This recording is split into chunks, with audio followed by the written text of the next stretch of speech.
Assalamualaikum guys. Aku nak share hari ni decoration untuk bahagian kepala katil yang simple, mudah, cantik dan murah.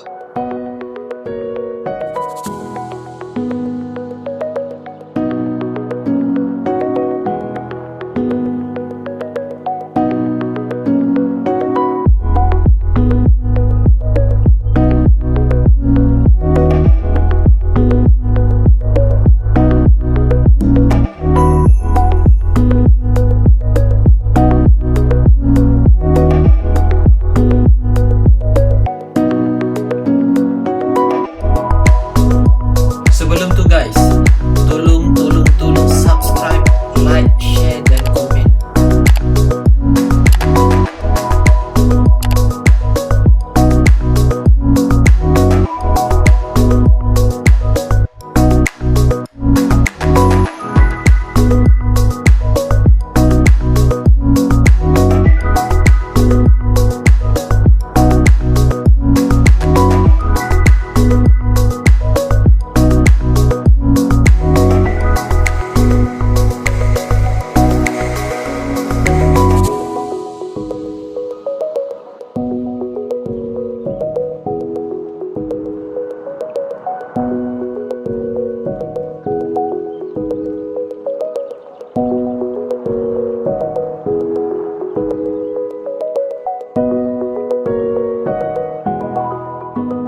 Okay guys, ni aku dah buat tanda untuk aku nak pasangkan tape ni, double tape ni, double tape ni.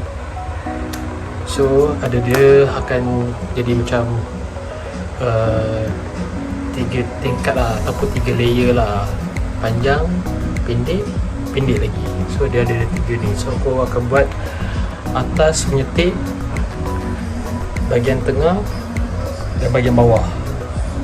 So bawah lagi pun ada juga. Dan dekat sekeliling lah, tepi dinding semua akan ada.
Guys, ni aku nak tunjuk ini kalau jadi macam ni sebab dinding ni tak rata, so akan ada kosong macam ni.